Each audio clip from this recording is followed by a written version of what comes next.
आपकी मुलाकात भी काफ़ी आर्टिस्ट से हुई होगी, तो कोई ऐसी कोई ख़ास याद है जो आप हमारे दर्शकों के साथ शेयर करना चाहेंगे? वाजर पट्टर आओ किथे रखा मालिए अजासी रब दी। उतरे अपनी गाड़ी से, उन्होंने गन रखते हैं, वो मैग्नम थी उनकी, गोल्डन प्लेटेड मेडूसा उन पे बनी हुई थी। आपकी जर्नी में आपकी मुलाकात एमसी स्क्वायर से भी हुई है, उनके साथ कैसी हैं आपकी मेमोरीज? एमसी तो अपना भाई है, मतलब उनके साथ मेमोरी तो बहुत ही होंगी। हमने काफी चीजें साथ में भी करी हैं। ऐसी कोई लाइन जो आपने लिखी हो और वो इतना दिल से निकली हो कि आपको ऐसा लगा कि आपने सारे इमोशंस ही उसमें रख दिए? मैं बैठा तेरी बाट में, गाम में खाट पे, चांद तय करता बात तेरी, दूर न जइयो लौट के अइयो दिल मेरा। Hello everyone, welcome to another episode of Voice of Value, the podcast where we bring you conversations that truly matter. It's been a while since our last episode, but finally we are back with another interesting conversation. And today's episode is all about music, creativity and the journey behind it. हमारे साथ हैं गुजर HB sir, a very talented hip hop artist जो अपनी language में काफी सारे musics create करते हैं. सर, आपका हमारे पॉडकास्ट में हार्दिक स्वागत है. थैंक यू सो मच मेरे को यहाँ बुलाने के लिए। मैं ये कन्वर्सेशन स्टार्ट करने से पहले चाहूंगी आप हमारे दर्शकों को अपनी इंफॉर्मेशन दे, अपना introduction they in short. Okay, तो मेरा नाम गुजरेश भी है, जो कि मेरा स्टेज नेम है, और मेरा रियल नेम है हरिओम बड़ाना, जो कि मेरे दादा ने रखा था। तो मैं प्रोफेशनली म्यूजिशियन हूँ और मेरे को म्यूज़िक करते हुए 5 साल हो चुके हैं। 5 साल से गाने बना रहा हूँ और गाने ड्रॉप कर रहा हूँ। तो जहाँ से मैंने जर्नी स्टार्ट की थी, आज वहाँ से हम थोड़ा सा आगे आ चुके हैं और बहुत अच्छा लग रहा है, लोगों का प्यार मिल रहा है, चीज़ें हम अच्छी कर रहे हैं। मेहनत तो पहले भी बहुत अच्छी करते थे, आज भी बहुत अच्छी कर रहे हैं। तो वो चीज़ें आगे बढ़ रही हैं और लोगों का प्यार मिल रहा है, और ऐसे ही आगे बढ़ते जाना है, बस यही एक अभी उसी नीति पे हैं, और ऐसे ही चलना चाहते हैं लाइफ में कि अच्छा म्यूज़िक बनाते रहें और आगे चलते रहें। बिल्कुल सर, मैं पूछना चाहूंगी आपने ये रैप का सफर शुरू कहाँ से करा? एक्चुअली में क्या था कि मैं ना बचपन से ही गाता था। गायकी का शौक मेरे को बचपन से ही था, जो कि मतलब मेरे फादर साहब को भी मेरे से गाने वाने सुनने का बहुत शौक था। तो वो बचपन में उनके फेवरेट गाने होते थे, मेला मूवी के गाने, वो मेरे से सुनते थे। हम्म। तो बचपन से ही था। बाकी इसको मैंने प्रोफेशनली स्टार्ट किया स्कूल के बाद। स्कूलिंग के बाद मैं कॉलेज में एडमिशन नहीं ले पाया, क्योंकि मैं 12th में फेल हो गया था। उसके बाद मैंने लिखना स्टार्ट किया और मैंने गाने बनाने और ये जानना स्टार्ट की गाने कैसे बनाए जाते हैं। तो उस चीज़ को मैंने करा, और वो काम करते करते ही मतलब मेरे को काफ़ी चीज़ें पता लगी कि म्यूज़िक बनाया कैसे जाता है, म्यूज़िक के लिए क्या क्या ज़रूरी है, आपको क्या करना है क्या नहीं करना। तो वहाँ से जर्नी स्टार्ट हुई। फिर काफ़ी सारे दोस्त मिले, फिर रैप साइफर्स वगैरह में हमें काफ़ी सारे जो जर्नी है हमारी, वो वहाँ से मेन स्टार्ट हुई, जब हमने रैप साइफर करवाना स्टार्ट किए फरीदाबाद में। उसके बाद हमें काफ़ी सारे लोग मिले, काफ़ी सारे दोस्त मिले, जिनसे हमने आपस में एक दूसरे को देख के हमने बहुत चीज़ें सीखी। और हम आज भी उसी प्रोसेस पे हैं कि हम एक दूसरे को देख के इंस्पायर होते हैं और सीखते हैं चीज़ों को, बाकी और आगे बढ़ रहे हैं। बस यही है कि म्यूज़िक बनाना है और बेस्ट बनाना है। सर, जैसे आपने कहा आपके फादर साहब आपका सपोर्ट करते थे, तो जब आपके घर वालों को पता चला कि आप इसी फील्ड में आगे ग्रो करना चाहते हैं, उनका क्या रिएक्शन था? जब उनको पता लगा, एक मतलब उनका ये था कि पसंद तो उनको भी था संगीत, उनको भी बहुत पसंद था संगीत, वो बहुत सुनते थे, गाते थे। बट उन्होंने कभी ऐसे अपने सामने किसी को संगीत में ऐसे कामयाब होते हुए नहीं देखा था। उनके लिए एक चीज़ ये थी सबसे बड़ी कि अगर आपको संगीत में कामयाब होना है, तो उसके लिए आपको मुंबई जाना पड़ेगा और आपको वहाँ पे स्ट्रगल करना पड़ेगा और ये सब चीज़ें करनी होंगी। और जैसा-जैसा टाइम था और जो हमारे यहाँ की लोकेलिटी थी, उसमें लोग अपने परिवार का बहुत ज़्यादा ध्यान रखते थे। तो माँ-बाप के लिए बच्चे को घर से बाहर भेजना बहुत बड़ा एक उनके लिए पहले चुनौती होती थी। आजकल बहुत ही मतलब जैसे हम देखेंगे, लोग बाग अपने बच्चों को घर से बाहर भेजते हैं, उनको चीज़ें सीखने के लिए भेज रहे हैं, और पहले नहीं होता था ऐसा।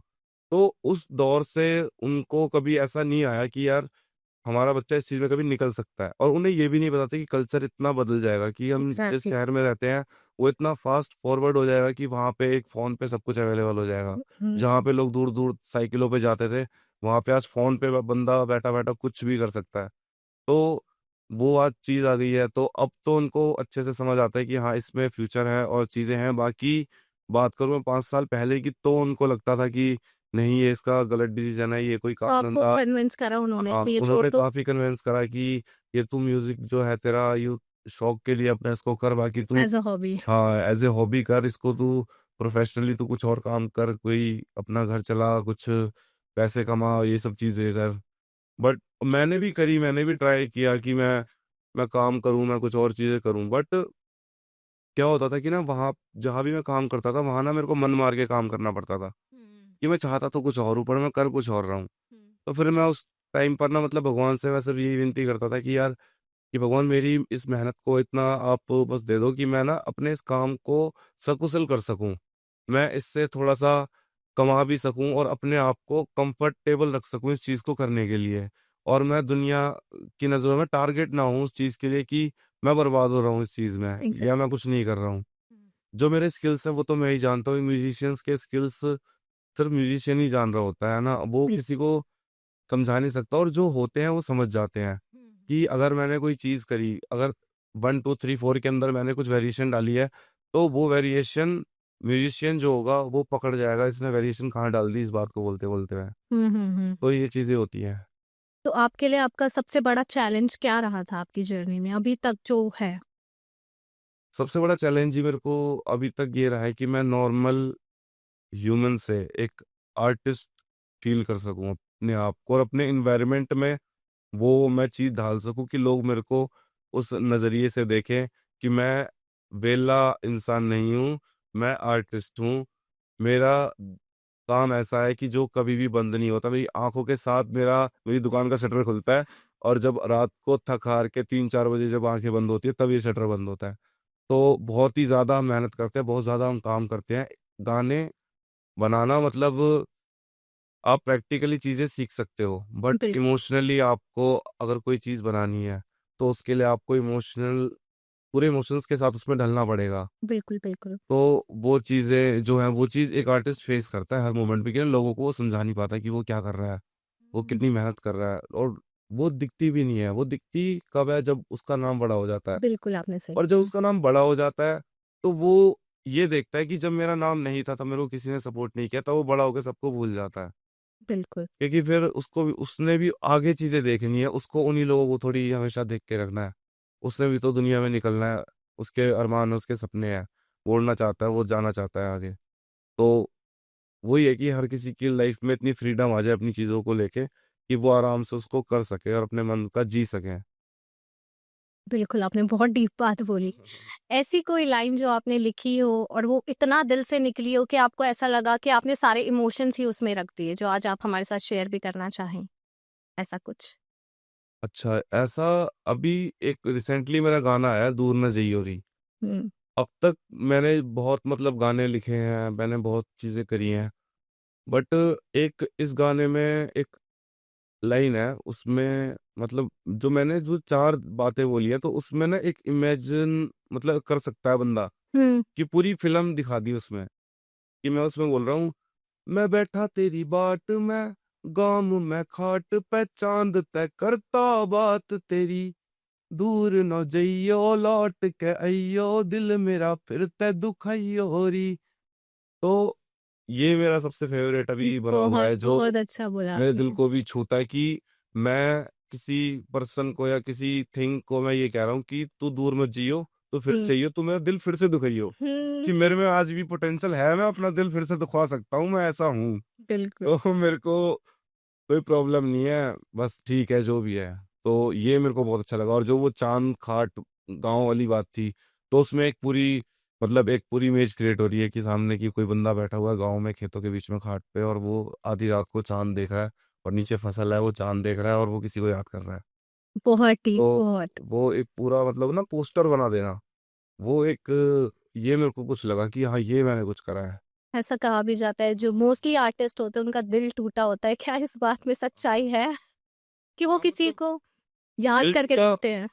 दिल टूटना होता है, मतलब ये आर्टिस्ट का नहीं है, ये देखो लाइफ का ना सबका एक्सपीरियंस होता है एक। हाँ जी। नॉर्मल इंसान भी जो भी अपने जीवन में आगे बढ़ रहे होते हैं, मतलब आर्टिस्ट ही नहीं, आप काफी सारे ऐसे लोग देखोगे कि जो अपने टाइम, जैसे जो उनका जवानी का टाइम था तो उसमें वो कुछ और थे, बट कुछ ऐसा हुआ उनकी लाइफ में, उसके बाद वो एकदम ही बदल गए, वो अब वहां दिखते भी नहीं है, वो एकदम टॉप लेवल पे जा चुके हैं। तो कोई भी ऐसी ठेस ना इंसान को कहीं भी लग जाती है जिससे उसका ना दिल दुखता है, और बिल्कुल ये ना हम मतलब एक बार नहीं कह सकते कि इंसान का सिर्फ एक बार दिल दुखता है। इंसान का बहुत बार दिल दुखता है ना। ऐसा नहीं है कि वो एक बार टूट गया। अगर टूट गया तो फिर तो मर ही जाता ना। अगर टूट जाएगा तो मतलब अगर वैसे देखें तो वो है तो वो वही ना, वो दुखता है। तो वो दुखता वो रहेगा, वो जब तक लाइफ है, जब तक आपकी सांसें हैं। तो आपको भी नहीं पता किस मोमेंट पे यार आप मतलब किसी से उम्मीद लगा लो कुछ, है ना। आपने 1% उम्मीद लगा दी और उसने उसका उल्टा कर दिया तो आपका दिल दुखेगा। हम्म। आपको किसी ने, मैंने आपको चीज बोल दी कि भाई 10 बजे मैं ऐसे ऐसे फलानी चीज आपको लाके दे दूंगा। मैं अगर 10 बज के 10 मिनट तक नहीं पहुंचा तो आपका दिल कहीं ना कहीं हल्का सा सहमेगा। और मैं नहीं लाऊंगा तो दुखेगा कि इसने बोला क्यों। हम्म। तो ये चीजें हैं और ये होती हैं। और लाइफ में मतलब ऐसे मोमेंट होते हैं, कुछ चीजों को आप ना दिल से चाहते हो कि ये आपको मिले, है ना। वो नहीं तो आप मिलते सब हैं। कुछ उनको मान लेते हो कि अगर ये मिल गया तो सब मिल गया, है ना, सब बिल्कुल। कुछ ही वो है। तो और वो नहीं मिलता तो फिर सब कुछ ही कुछ नहीं कुछ है भी नहीं है। है ना। हम्म। पर ऐसा नहीं होता, उसके बाद ही सब स्टार्ट होता है, फिर चीजें होती हैं। तो अब तो मतलब अब विजन कुछ और है, तब विजन कुछ और था। तब किसी एक चीज के लिए वो इतनी सारी चीजें करनी थी, अब बहुत सारी चीजों के लिए वो एक चीज करनी है। बिल्कुल। बहुत अच्छा बोला आप। आपकी जर्नी में ऐसा कोई इंसान जिसने आपकी जर्नी पे बहुत बड़ा इम्पैक्ट छोड़ा हो, ऐसा कोई? मेरी जर्नी में वो इंसान मतलब मेरी फैमिली में से मेरी सिस्टर है, मेरी बड़ी बहन है, हाँ जी। जिन्होंने एक कुछ कर दिखाने का जुनून मेरे सर पे छोड़ा हम्म। कि अगर इंसान ठान ले तो वो कुछ भी कर सकता है। मेरी सगी बहन थी, उनकी 2004 में शादी हुई थी। तो जब उनकी शादी हुई थी वो 10th फेल थी। हम्म। उसके बाद में उन्होंने शादी के 7-8 साल बाद फैसला लिया कि मैं पढ़ाई करूंगी और मैं मतलब पढ़ूंगी, मेरे को पढ़ना है। हम्म। वहां पे जो जहाँ उसकी शादी हुई थी, देहाती गांव एकदम खेत क्यार वाला उनका पूरा सिस्टम। तो वहां से पढ़ना, हम्म। उन्होंने 10th करी, 12th करी, उन्होंने बीए करी, उन्होंने बीएड करी, वाह। उन्होंने फिर टीचिंग करी। और वो डीएवी स्कूल में तिगांव में टीचर थी। हार नहीं मानी उन्होंने। हाँ, वो टीचर एज ए टीचर थी वो। डेडिकेशन। हाँ। बट अभी पिछले मतलब टाइम में उनको ना कैंसर हो गया था।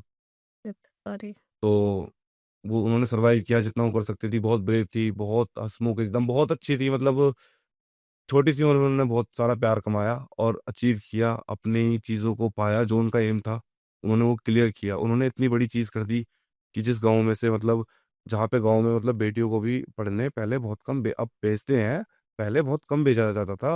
उस अच्छा। टाइम में एक बहू ने पढ़ के और वो एक स्कूल में इतना टीचर लग नाम गई। कमाया। वो बिल्कुल। वहां भैंसों का गोबर भी उठा रही थी और वो किताब पढ़ भी भी पढ़ रही रही थी। थी।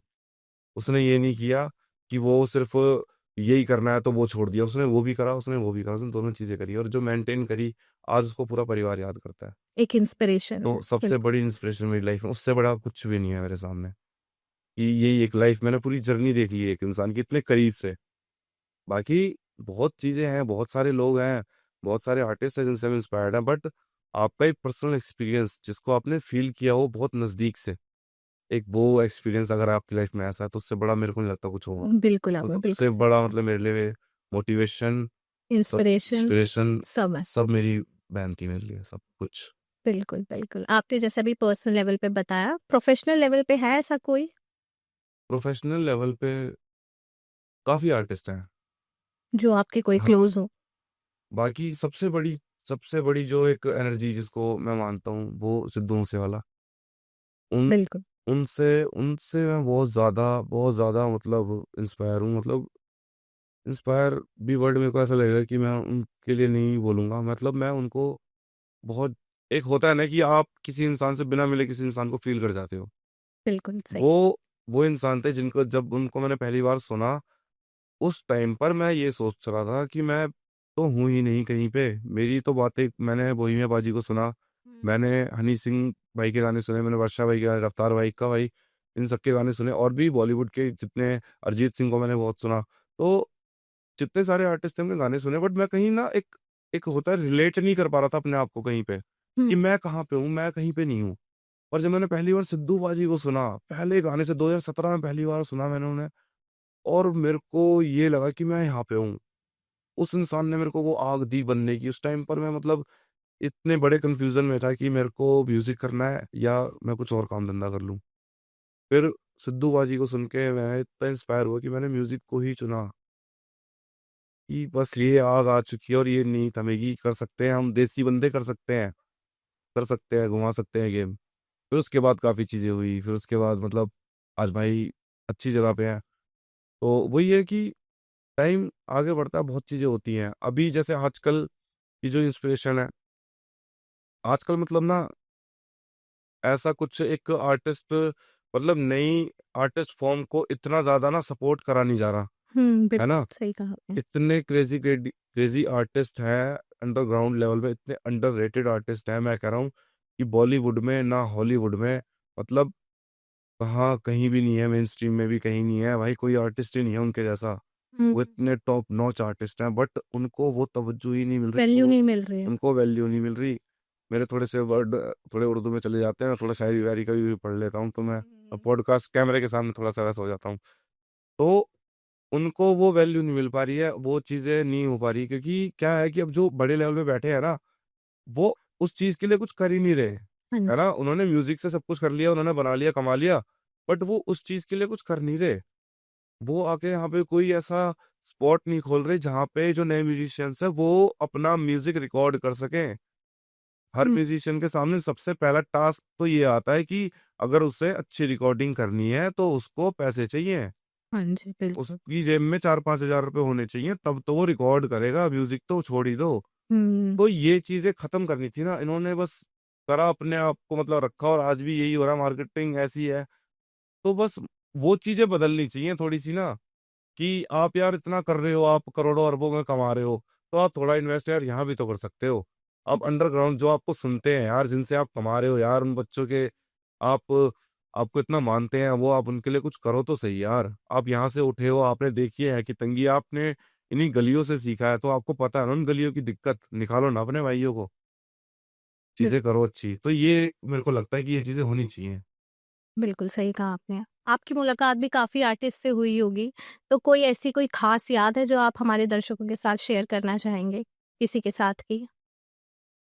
सबसे खास मुलाकात, मतलब ऐसे तो मतलब मैं लाइफ में बहुत ज़्यादा ग्रेटफुल हूँ अपने भाइयों के लिए, हुँ, कि हमने चीज़ों को इतना बढ़ाया और हम वहाँ तक पहुँचे। हमने उन इंसान जिनको हम टीवी पे देखते थे, हम उनसे मिलके आए। बहुत बड़ी तो बात है। बहुत बहुत बड़ी बात है। बिल्कुल। तो बहुत सारे ऐसे ग्रेटफुल मोमेंट हैं लाइफ के, कि मतलब वो कभी भूले ही नहीं जा सकते। बाकी और ऐसा देखो, ऐसा भी होता है कि कभी आपको मतलब वो मोमेंट ना किसी से भी फ़ील हो सकता है। हाँ ऐसा जी। भी नहीं है कि किसी बड़े आर्टिस्ट हुँ, हुँ, हुँ। या बड़े सेलिब्रिटी से मिलके आपको वो फ़ील हुआ, वो आपको छोटे आर्टिस्ट से भी फ़ील हो सकता है। हाँ जी, बिल्कुल हो तो ऐसे बहुत सारे मोमेंट हैं, मैं मतलब जाऊँगा, घूमूँगा, तो मेरे को कुछ बहुत सारे मोमेंट याद आ जाएँगे। कोई 1-2 बाकी सबसे सबसे ख़ास हो? यार सबसे ख़ास यार सबसे ख़ास तो ना, सबसे ख़ास वाज़िर पट्टर, कैसा था वाज़िर पट्टर भाई। मुलाकात? मतलब उनसे जो मुलाकात हुई, उन भाई का एक, कहते हैं ना कि एक इंसान के अंदर ना आपको कई बार एक उसका ऑरा हुँ, बोल रहा होता है, इंसान के अंदर से ही आपको ऐसा लगता है कि चमक आ रही बिल्कुल। है ना? हाँ जी। तो और वो जब पहली बार मैंने उनको देखा लाइफ में, तो मतलब वो उतरे अपनी गाड़ी से, उन्होंने बैगी पैंट डाल रखी थी और टी-शर्ट, काली पग, और गन रखते हैं, वो मैग्नम थी उनकी, गोल्डन प्लेटेड मेडूसा उन पे बनी हुई थी, हुँ, हुँ, तो हुँ। वो निकली हुई थी। तो वो एक उस उनकी पर्सनैलिटी और उनका जो ऑरा और उनका जो मिलने का तरीका, वो इतना ज़्यादा मतलब वो हो गया था ना थोड़े 2-3 सेकंड्स के लिए, कि मैं उनको देख के क्या जज करूँ, अभी मैं उनको देख के कुछ ऐसा एक्सप्रेशन दूँ, उससे पहले ही कुछ ऐसा एक्सप्रेशन उन्होंने दिया कि जिससे वो नेचर ही बदल गया। हाँ कि जी। वो मतलब इतने प्यारे इंसान लगे कि वाओ यार, ये तो बहुत ज़्यादा मतलब बहुत पॉजिटिविटी। हाँ जी। और सेम सेम अमित भड़ाना भाई। हाँ जी। अमित भड़ाना भाई से मिलके, मतलब बड़े भाई हैं हमारे, और वो उनके लिए मतलब दिल में स्टार्टिंग से, जैसे मैं भी भड़ाना हूँ, पाली मेरा गाँव है। हुँ, तो हम जैसे हम कम्युनिटी है, तो हमारी कम्युनिटी को, हर सबकी कम्युनिटी को ना एक चीज़ रहती है कि हमारी कम्युनिटी से कोई निकल के बड़ा नाम बनाए, बिल्कुल, है ना? सही बोला तो आपने। अमित भड़ाना भाई का तो नाम देखा उन्होंने, हाँ, वो बड़ा नाम बड़ा काम। तो हम्म, उन्होंने जो नाम कर रखा है, जो बना रखी है चीजें, वो लेगेसी हम उस चीज के मतलब हम हिस्सेदार हैं कहीं ना कहीं, हाँ जी। क्योंकि मैं बढ़ाना हूँ, हम बढ़ाना परिवार है ना। हम्म, तो हमारा हमारा वो प्राउड है, वो हमारा कहीं ना कहीं वो हमारा फेम है। हम्म। जहाँ भी अमित भड़ाना भाई है, वहाँ भड़ाना का फेम है। हाँ जी, तो एक बिल्कुल। ये कनेक्शन उनसे है और ये चीजें हैं। और जैसा भाई के बारे में कभी मतलब हमारे इतने कोई क्लोजली हमारे ऐसे पहले बंदे नहीं थे जो कि भाई को इतना क्लोजली जानते हो, उनसे मिलते हो। बट धीरे धीरे जैसे चीजें आगे बढ़ी, हमने लाइफ में काम करना आगे करा, आगे आए हम, तो हम कहीं ना कहीं भाई हमसे इंट्रोड्यूस हुए। हम तो भाई से पहले ही हो रखे थे। बिल्कुल, हाँ। तो भाई हमसे इंट्रोड्यूस हुआ, हमें बड़ा अच्छा लगा। फिर मैं भाई से एक बार पर्सनली मिलने गया, भाई ने मेरे को रैंडमली बोल दिया, मैंने बोला भाई आपसे मिलने का मन कर रहा है। तो भाई को पता लगा था कि मैं बढ़ाना हूँ, तो भाई ने बोला यार कोई दिक्कत नहीं है भाई, तू तो भाई है अपना, और आजा जब तेरा मन करे तब आजा बाबू, तेरा ही घर है। हमें कह रहे बड़े भाई बिल्कुल। तो भाई ने बोला आज क्या कर रहा है, मैंने कहा आज भाई कुछ नहीं कर रहा हूँ, आजा फिर। भाई ने लोकेशन भेज दी, मैं चला गया। सही। अब मैं वहां पे गया भाई, मैं एंटर करता हूँ घर में, और घर में एंटर करते के साथ ही मतलब मेरे को पहले, उससे पहले क्या था कि लाइफ का थोड़ा सा मेंटल स्टेट, मतलब जिस घर में एक बंदे की बहन है वो कैंसर में है, वो शादीशुदा है, और माँ बाप भी थोड़े एजेड हैं, है ना, और फैमिली प्रॉब्लम्स थोड़ी है। तो हाँ जी। वहाँ उस मेंटल स्टेट से मैं एक सक्सेसफुल बंदे से मिलने जा रहा हूँ, मेरे मन में भी सौ हजार बातें बातें आती हैं। चल रही थी कि यार ऐसे ऐसे मैं कोई ऐसी गलती ना कर बैठूं, और ऐसा कुछ ना, मैं ऐसे किस नर्वसनेस। बात ना बोल दूं। तो भाई जब मैं उस घर में एंटर हुआ, और मैं जब देखा, मैंने वहाँ सिस्टम था उसकी सबकी जूते चप्पल बाहर, और तब स्टूडियो में एंट्री है।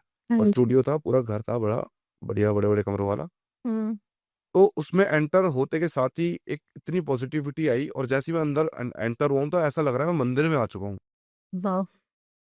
इतनी पॉजिटिविटी वहां पे, मूर्तियां, मतलब उन्होंने 12 ज्योतिर्लिंग और भी मतलब काफी सारी उन्होंने जो आस्था, जहाँ पे शिव शक्ति है, वो वहां वहां तक पहुंचे हैं, वो वहां वहां तक गए हैं, वो शिव भक्त हैं बहुत बड़े। और कहीं ना कहीं मेरे मेरे दिल में भी शिव भक्ति हमेशा चलती रहती है। तो कहीं ना कहीं हमें मिलवाने में मतलब ये एक हो सकता है भगवान का कोई ऐसा प्लान हो। मेरे को बिल्कुल। इतनी पॉजिटिविटी आई भाई को देख के, हम्म। उनसे गले मिलके, इतनी पॉजिटिविटी में उस दिन, मतलब मेरे आधे संकट जो थे जीवन के, ऐसा लगा कि मिट कट गए। गए। बिल्कुल। तो ये दो एक्सपीरियंस ऐसे थे जिनसे मतलब मिलके वाकई में पर्सनैलिटी पे कुछ इम्पैक्ट आया हो। आप बहुत हम्म। बंदों से मिलते हो, हर किसी का ऑरा नहीं होता है, ऐसे कोई कोई बड़े नाम होते हैं कि आप पे इतना इम्पैक्ट नहीं डालेंगे, बट कुछ नाम ऐसे होते हैं जो आपकी पर्सनैलिटी पे बहुत तगड़ा इम्पैक्ट डाल देते हैं, छाप छोड़ के चले छाप गए। छोड़ जाते हैं। बिल्कुल। तो ऐसी कुछ छाप है, और रिस्पेक्ट है उन सबके लिए, जिनसे मतलब बहुत सारे नाम है, काफी सारी चीजें हैं, और मैं जैसा उनके सामने हूँ वैसे उनके पीठ पीछे भी रहता हूँ। मेरा ये नेचर नहीं है, और मैं आगे भी अपने, जो मेरे को देख रहे हैं, जो भाई सुन रहे हैं, भाई एक बात मतलब हमेशा ध्यान रखना, आप हमेशा इंसान के सामने जैसे हो, पीछे भी उस इंसान के लिए वैसे रहो। अगर आपको किसी से भी कोई गिला शिकवा है, कोई बात है, आप दूसरे इंसान से मत बोलो, आप सीधा जाकर उससे उसी इंसान से बोल। बात करो, खत्म करो, बाकी बी रियल। और कुछ भी गेम नहीं है, जिंदगी बहुत प्यारी है, पॉजिटिव तरीके से जियो, अच्छा सोचो, अच्छा करो, आगे बढ़ो। ऐसी कोई एडवाइस जो उन्होंने आपको दी हो जो आज तक आप अपने साथ लेके चलते हैं? उन्होंने एडवाइस तो उन्होंने काफी काफी सारी चीजें उन्होंने बताई, और सबसे बस एक मेन चीज जो उन्होंने सबसे बड़ी चीज समझाई, और जो मेरे को लगा कि मेरे को समझनी चाहिए, उन्होंने ये बोला कि भाई एक्सपेक्टेशन किसी से भी नहीं रखनी। बिल्कुल। अपने लिए खुद उठा, अपने हथियार उठा, अपने लिए अपना काम कर, अपनी कलम उठा, अपने लिए गाने लिख, घर से निकल, अपने काम कर, अपने आप को आगे बढ़ा, अपने लिए काम कर, मेहनत कर, आगे बढ़, बस यही मंत्र है, इसके सिवा कुछ भी नहीं है कि यहाँ पे जाऊंगा तो ये काम बन जाएगा, वहां जाऊंगा तो ये काम बन जाएगा। ऐसे कुछ भी काम नहीं, किसी के नहीं बनते। बंदे को बनना वही है जो उसकी मेहनत उसके लिए बनेगी। तो बस वही चीज़ है, अपने स्किल्स को इम्प्रूव करते रहो। जिस मेहनत को सच्चे दिल से कर रहे हो, जिसको आपने इतना टाइम दिया है, थोड़ा सा टाइम और दो उसको, वो आपको यहाँ तक ले आया तो वो आपको आगे भी जरूर लेके जाएगा। ट्रस्ट करो, भरोसा करो अपने ऊपर, ट्रस्ट द भरोसा करो। Process of God. हाँ। तो बिल्कुल। ये चीज जो है वो है, सिखाई भाई, बताई भाई ने। आपकी जर्नी में आपकी मुलाकात एमसी स्क्वायर से भी हुई है, उनके साथ कैसी हैं आपकी मेमोरीज? एमसी तो अपना भाई है, मतलब उनके साथ मेमोरी तो बहुत ही होंगी, जब मतलब बहुत भाईचारा है अपना। और हमने काफ़ी चीज़ें साथ में भी करी हैं। हमने एक फिरोजी ग्रुप बनाया था, हाँ जी, मैंने जिसका हमारा कोई कंसेप्ट नहीं था ऐसा कुछ बनाने का, बट हमने वो मौज मस्ती में कि हम जैसे यार दोस्त मिले, चिल कर रहे हैं, घूमने फिरने जा रहे हैं, तो हमें ऐसा लगता था कि यार ये ना टाइम हम वेस्ट कर रहे हैं। हुँ, हम घूमने फिरने तो आते ही हैं, हम कुछ बनाते हैं, हम इस बार कुछ प्रोडक्टिव करके लेके चलते हैं। हुँ, तो एक हमने ऐसे ट्रिप मारा और उसपे हम ऐसे कुछ प्रोडक्ट बना के लाए, हुँ, जिसको हमने मार्केट में फिर पिच वगैरह किया। तो सोनी वालों ने उसे अप्रोच किया, उस प्रोजेक्ट को हमारा साथ दिया उन्होंने, उस हुँ, चीज़ को आगे बढ़ाया, और बाकी अभी वो डला हुआ है सारे प्लेटफ़ॉर्म्स पे। उसमें हम 6 भाई हैं, MC square, mark, Mandeep, sky मेरी जान और 021 और गुजरेश भी। हुँ, तो हम बस नॉर्मली एक ट्रिप पे गए थे, और हमारा कुछ ऐसा बॉन्ड नहीं था कि हम इसको मतलब कंटिन्यू करें या कुछ बनाएँ या जो भी, मतलब ऐसा कोई हमारा, जो कि अभी हमारी भाई से बात चल रही थी कि हमारा कोई किसी से कॉम्पिटिशन तो है नहीं, बिल्कुल। है ना? बस वो हमारी मन की चीज़ थी। हम गए, हमने बना दिया, वो डाल दिया, अब जब मन करेगा बना देंगे, डाल देंगे। तो इसके पीछे कोई स्टोरी नहीं है मतलब? नहीं, स्टोरी इतनी बड़ी कोई प्लानिंग नहीं थी इसके पीछे, ये रैंडम सारे प्लान थे, और रैंडमली हमने इसको करा, इसको मूवमेंट दिया, इसको हमने अच्छे से रिकॉर्ड किया, हमने उसपे एफर्ट डाले ताकि वो फाइन दिखे, ताकि उसकी क्वालिटी उस लेवल हुँ, की दिखे कि उसको बड़ा-छोटा आर्टिस्ट जो भी सुने तो उनको समझ आए कि इन्होंने मेहनत तो करी है, इन्होंने बिल्कुल। काम तो करा है। सर आजकल काफ़ी लोग रैप में जाना चाहते हैं, ऐसी कौन-सी गलती है जो बिगिनर्स कर देते हैं, जिनसे उनको लॉन्ग टर्म में नुकसान होता है? यार पता है, देखो सबसे बड़ी ना एक मेरे को प्रॉब्लम क्या लगती है आजकल नहीं, काफ़ी टाइम से ये काफ़ी सारे आर्टिस्टों के अंदर होती है कि वो ना अपनी चीज़ों को लेके कॉन्फिडेंट नहीं होते। हाँ जी। कि मैंने जैसे कोई गाना बना दिया, तो मैं उस गाने को सुन रहा हूँ, 10 बार सुन लिया मैंने, बट मैं कॉन्फिडेंट नहीं हो पा रहा हूँ कि यार ये गाना लोगों को अच्छा लगेगा, नहीं लगेगा, लगेगा, नहीं लगेगा, और मैंने अपना टाइम जो था वो वहाँ वेस्ट कर दिया। सोचने में। हाँ, अगर मैं सिर्फ़ इतना सोचूँ कि मैं बस इतना बना सकता हूँ अभी के टाइम में, हुँ, और इसको मैं डाल रहा हूँ। हुँ। अच्छा-बुरा जैसा भी ये होगा, बिना ये मेरे को बाद में पता ही लग जाएगा। मैं खुद से क्यों अपने आप को जज करूँ? मेरे को अच्छा साउंड लग रहा है ना, मेरे कानों में अच्छा बज रहा है। अभी जो मैं बता रहा हूँ ना आपको, जैसे अभी मैंने कुछ प्रोजेक्ट मैंने लॉन्च करे, ठीक है? मैंने 6 गाने ड्रॉप करे, जिसमें एक बैनर्स ईपी थी, जिसको 021 भाई ने प्रोड्यूस किया, और स्काई मेरी जान के साथ उसमें 2 गाने थे। तो उसको हमने बहुत अच्छे तरीके से मिक्स मास्टर किया, उसमें टाइम दिया, सारी चीज़ें करी, बट वो उतना अच्छा रिस्पॉन्स वो ईपी नहीं ला पाई, हुँ, क्योंकि वो गाने बहुत तगड़े हैं, बट वो लोगों तक उस तरीके से नहीं पहुँच पाए। वहीं दूर ना जइयो री गाना मैंने स्टेज परफ़ॉर्म करने के लिए दोस्त से बोला कि इसको जैसा-तैसा मिक्स करके भेज दे। हुँ, हुँ। उसने उसको जैसा-तैसा मिक्स करके भेज दिया, और मैंने वही ऑडियो रिलीज़ कर दी, और वो चल गया। और वो चल गया। और वो अब भी चल रहा है, उसे सब शेयर कर रहे हैं। जो सुन रहा है उसे अगर देखो, आप किसी को सुनने के लिए अप्रोच कर सकते हो, है ना? हाँ जी। अभी जैसे परमीश वर्मा भाई ने मेरा गाना शेयर किया था, हाँ जी, हाँ जी। तो वो मेरे लिए बहुत बड़ी अचीवमेंट थी। हुँ, वो मेरे लिए लाइफ़ की बहुत बड़ी अचीवमेंट थी हुँ। कि परमीश वर्मा भाई ने मेरा गाना शेयर किया। मेरे को इतना अच्छा लगा, उनको मैंने इतना सुना है, उनको मैंने टीवी पे देखा है, मैंने मतलब बहुत चीज़ें देखी हैं, तो मेरे को बहुत अच्छा लगा।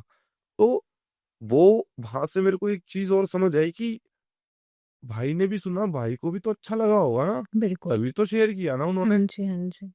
तो मैं तो जज कर ही नहीं सकता कुछ भी चीज़। तो हुँ, वही है, किसी भी आर्टिस्ट को इस चीज़ को हमेशा ध्यान रखो कि अटको मत एक ही चीज़ पे।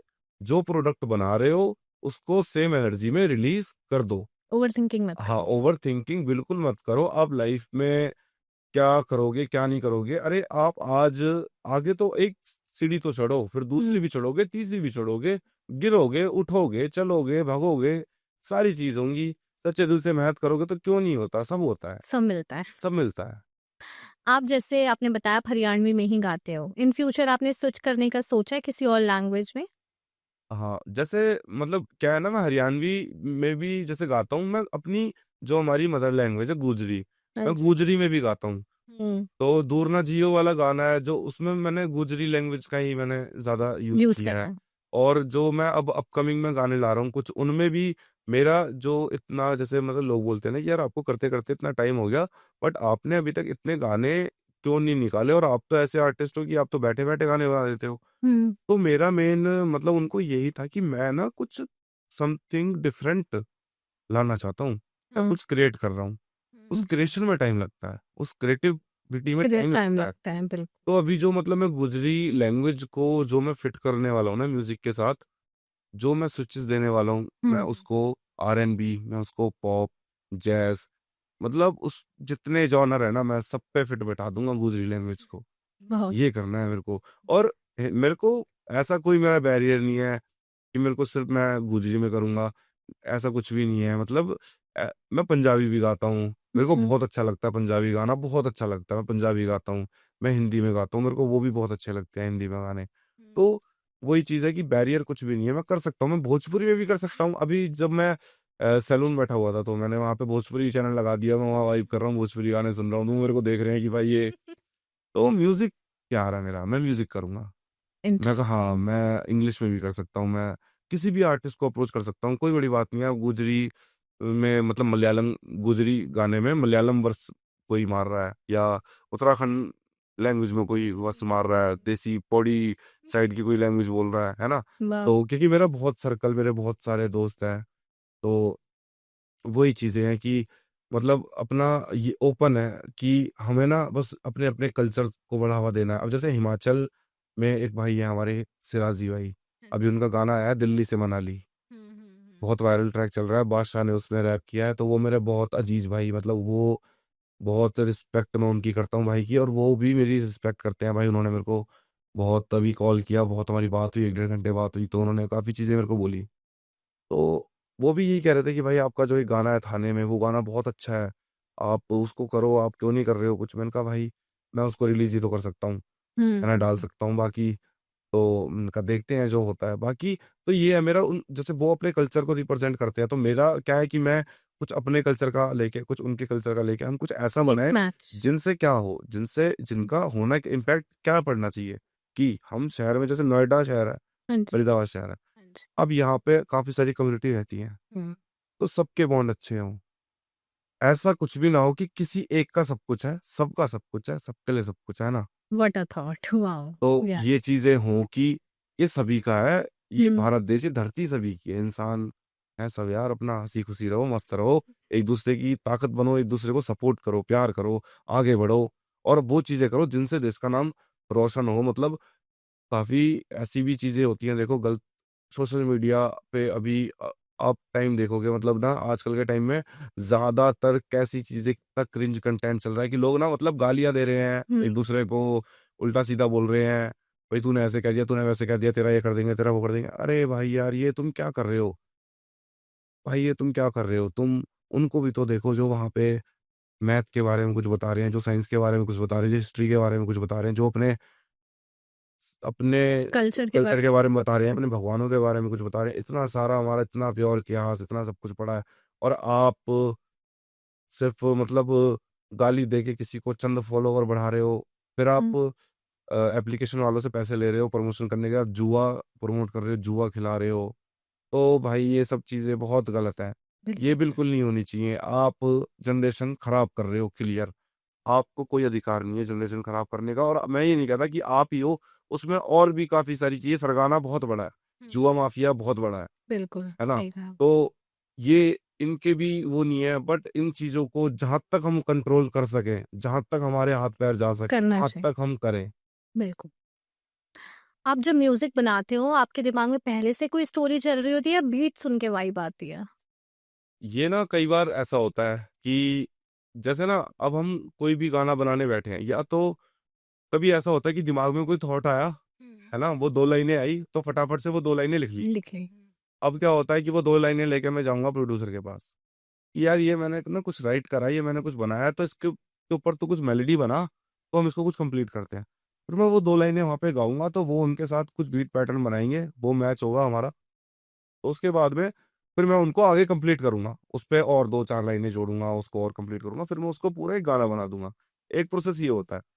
एक प्रोसेस ये होता है कि प्रोड्यूसर बीट बनाता है। हुँ, तो जब वो बीट बनाने का प्रोसेस जो होता है ना, उसमें क्या है कि पहले टैप बजे, टक टक टक टक टक टक टक, वो बज रही है। तो कई बार हो सकता है उस टक टक में कोई थॉट क्लिक कर जाए, बिल्कुल। कुछ बात, और हम जैसे फ्री स्टाइल करते हैं, हाँ जी। हम बैठे बैठे 4-4 घंटे फ्री स्टाइल करते हैं कि हम ना बात भी फ्री स्टाइल में रहते हैं हम्म। कि बीट चल रही है तो उसमें हम गा के पूछ रहे हैं, भाई तेरे क्या हाल है, भाई कैसे दिक्कत है, क्या परेशानी है, भाई मेरे बॉयज ने ऐसे कह दिया, वो हम बीट पे बात कर रहे हैं, गा के बात कर रहे हैं। तो हमने ट्रेनिंग ही ऐसी रखी है अपनी, तो हमें ज्यादा टाइम लगता नहीं। तो बस वो ये कि कोई एक थॉट, एक बीट, एक पैटर्न, जैसे कई बार उसने कोई कॉर्ड बजा दिया कि अब वो सैड फीलिंग, जैसे कोई पियानो का कॉर्ड बजाया, अब वो सैड बज गया, तो सैड में कोई ऐसा कुछ थॉट क्लिक हो गया कि ऐसा कुछ हो सकता है। तो बस वही क्लिक होती रहती हैं चीजें, उनके ऊपर ही एक क्लिक मिलता है। इंस्टिंक्ट होता है। हाँ, बस उस प्रोसेस में रहना पड़ता है। मेन है उस प्रोसेस में रहना, ध्यान वहां पर रखना कि तब भी नहीं बन सकता कि यहाँ बैठ के प्रोड्यूसर गाना बना रहा है, मैं पीछे बैठ के फोन में गेम खेल रहा हूँ। हाँ जी। नहीं बन सकता गाना। नहीं। यहाँ बंदा बीट बना रहा है, मैं बात कर रहा हूँ किसी से, नहीं बन सकता गाना। गाना तब बनेगा, बंदा बीट बना रहा है, मैं बैठ के सुन रहा हूँ कि भाई ये क्या बीट बना रहा है, ये क्या कह रही है, बीट के इंस्ट्रूमेंट जो क्या कह रहे हैं, इनके ऊपर कैसा गाना अच्छा लगेगा, कैसी बातें अच्छी लगेंगी, तब बनता है गाना। वो प्रोसेस होता है। इंटरेस्टिंग। अगर आपको अपने राइटिंग स्टाइल को डिस्क्राइब करना हो, क्या होगा वो? स्टोरी टेलिंग, इमोशंस, या फिर और कुछ? मैं इमोशन गाता हूँ। इमोशन। हाँ, मैं इमोशन गाता हूँ अपने। मैं कोई काल्पनिक कहानी कभी नहीं लिखता, मैं बनाई हुई स्टोरी कभी नहीं लिखता। मैं इमोशन लिखता हूँ, जो इमोशन मेरे को हिट कर जाए। जैसे एक गाना है मेरा, नखरे व तेरे सोनी नार के, वाह हीरे अड़ा हार मांगे से।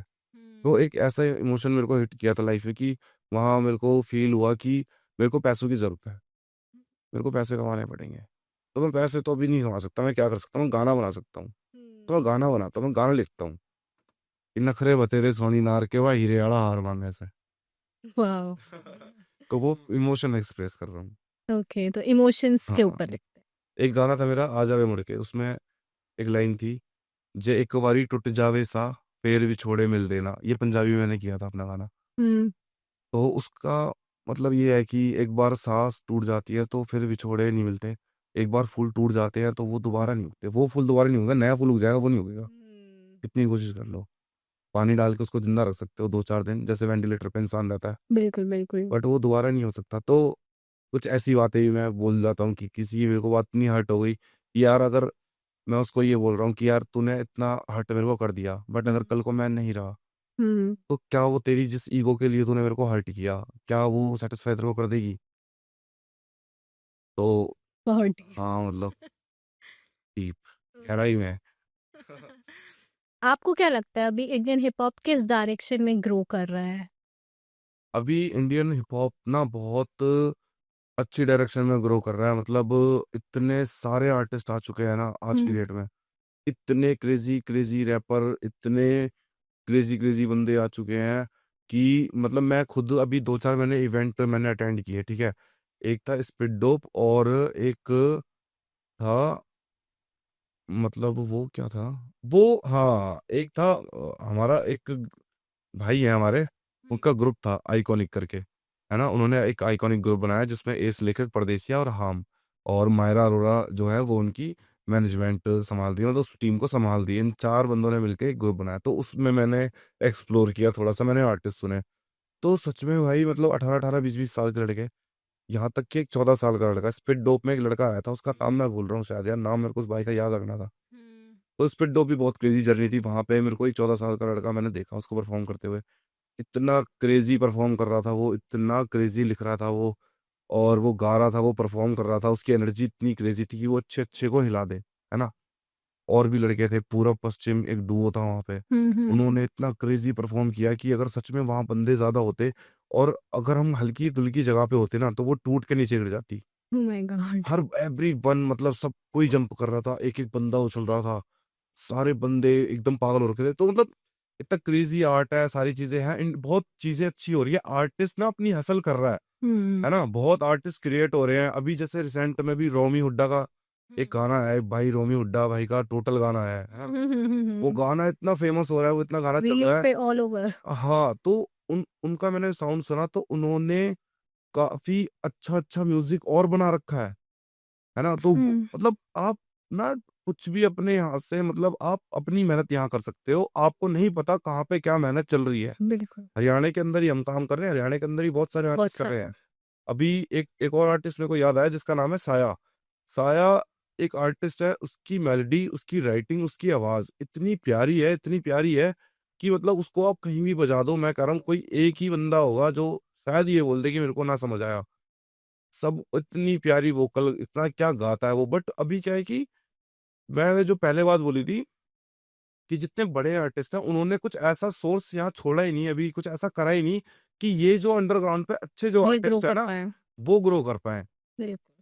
और मतलब उनकी मेहनत है, वो करेंगे, वो बहुत बड़ा, वो खुद बड़े बनेंगे। सारे आर्टिस्ट जिनके भी मैंने नाम लिए, एक धड़कन जो भाई स्पीड डोप जीता था, वो लड़का उसको मैंने पहली बार देखा जब वो आया ना, मतलब मैं उस शो को पूरा मैंने देखा। काफी अच्छे अच्छे बंदे थे, स्प्लिट्स था हमारे फरीदाबाद से, और भी अच्छे अच्छे लड़के थे जिनके मैं नाम नहीं जानता, बट वो बहुत क्रेजी आर्टिस्ट थे। बट धड़कन जो उसका विनर था, वो जब इंसान आता है ना स्टेज पे और वो ऐसे करके हाथ जोड़ता है, वो वहीं पे जीत जाता है।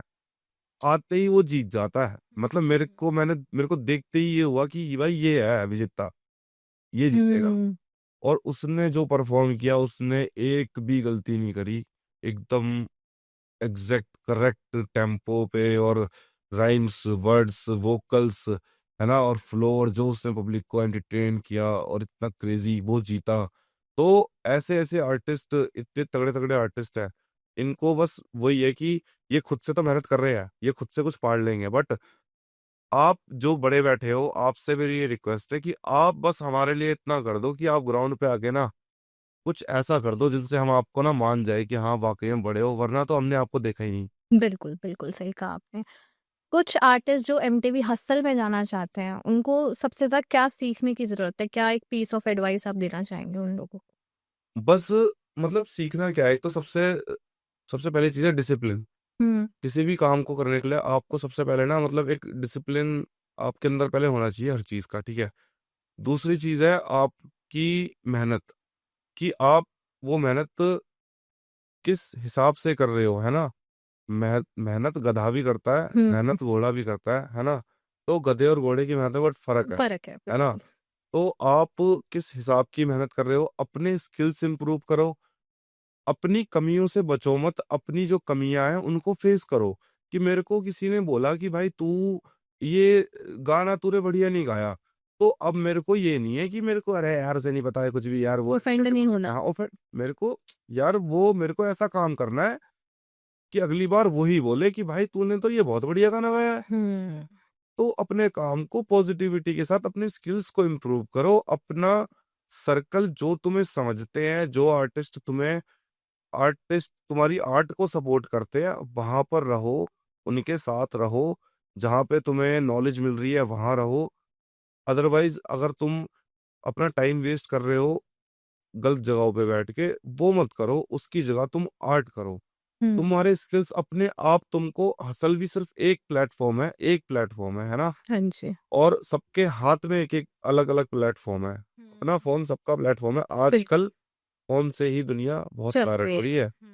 तो करने वाला कहीं भी कर सकता है, बस अपने स्किल्स इंप्रूव करो, और अपने आप को मान लो कि आप ही हो वो स्टार, आप ही हो सब कुछ। और आप उस हिसाब से काम करो, आगे बढ़ो, आपको कोई नहीं रोक सकता।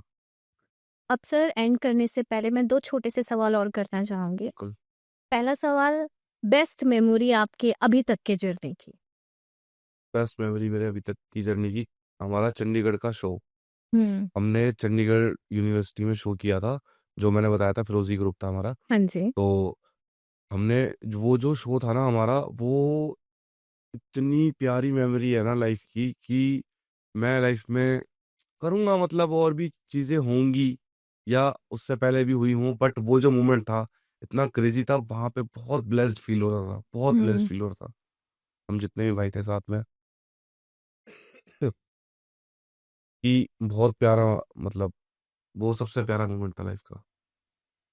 लास्ट क्वेश्चन, एक मैसेज हमारी ऑडियंस के लिए। बस आप ऑडियंस के लिए एक मैसेज है कि जो भी मेरे भाई मेरे को सुन रहे हैं, जो भी मेरी माताएं बहनें जो भी देख रहे हैं, अगर आपके आसपास मैं ज़्यादा बात मतलब बाहर की बात नहीं करूँगा, सिर्फ आर्टिस्ट की बात करूँगा, है ना, कि मैं भी एक आर्टिस्ट हूँ और मैं समाज में रहा हूँ और मैं निकला हूँ, उठा हूँ, मेहनत करी है। तो अगर आपके आसपास कोई आर्टिस्ट है ना, तो उसको आप सपोर्ट करें, उसको आप बढ़ावा दें। अगर आपको लगता है कि आप उसकी मदद जैसे भी कर सकते हो, है ना? ज़रूरी नहीं होता कि आप फाइनेंशियली किसी की मदद करो। आप अगर किसी को जाके ये भी कह दोगे ना कि यार मैंने तेरा गाना सुना, वो गाना मेरे को बड़ा प्यारा लगा और मैंने वो गाना मैंने पड़ोसी को भी भेजा, मैंने अपने रिश्तेदार को भी भेजा, तो वो इंसान बहुत खुश हो जाएगा। तो जो भी मेहनत कर रहे हैं आपके आस-पास, जितने भी जो नए बच्चे हैं, जो जिनके अंदर एक आर्ट है, जो कला दिखती है, उनको सपोर्ट करो, उनके उनके वे में जाने दो। उनको मारो मत कि भई तू ये काम कर ले, तू ये काम कर ले। उसकी उस चीज़ को ख़त्म मत करो, उसको आगे जाने दो। वो चीज़ आगे जाएगी ना तो मतलब बहुत चीज़ें बदलती हैं भाई, दुनिया बदलती है तभी। कितने सारे कलाकार हैं, अगर ये शायद ना होते तो मतलब वो गाने ही नहीं होते जिनको दुनिया सुन के अपने दुःख के समय काट लेती है, अपने सुख के समय में उनको सुन लेती है, नाच लेती है, गा लेती है ना? सीधे मौत के बिना क्या जीवन है। तो भाई तो यही चीज़ें हैं कि जितने भी बेस्ट म्यूज़िशियंस हैं और जितने भी आर्टिस्ट हैं, वो मतलब बहुत आर्टिस्ट हैं जो करते हैं चीज़ें। आप खुल के चीज़ें करो और जो ग्राउंड लेवल की ऑडियंस है, वो भी आपसे मतलब यही कहना है कि आप हमेशा मतलब पॉज़िटिव रहो चीज़ों को लेके कि आज कोई नहीं कर पा रहा है, बट कल वो कर लेगा, है ना? तो ये पॉज़िटिविटी रखो और सबको बढ़ावा दो, साथ दो सबका। तो इजाज़त लेंगे आपसे, बाकी जय हिंद, जय Bharat. Ram, Ram ji. Thank you so much sir, it was lovely experience. बहुत अच्छा लगा आपकी बातें थैंक यू सुन सो के। मच मेरे को बेस्ट यहाँ पे आने विशेस के लिए। For your future thank and thank you to everyone watching Voice of Value. We will be back with another episode very soon. Till then, take care, keep watching Voice of Value.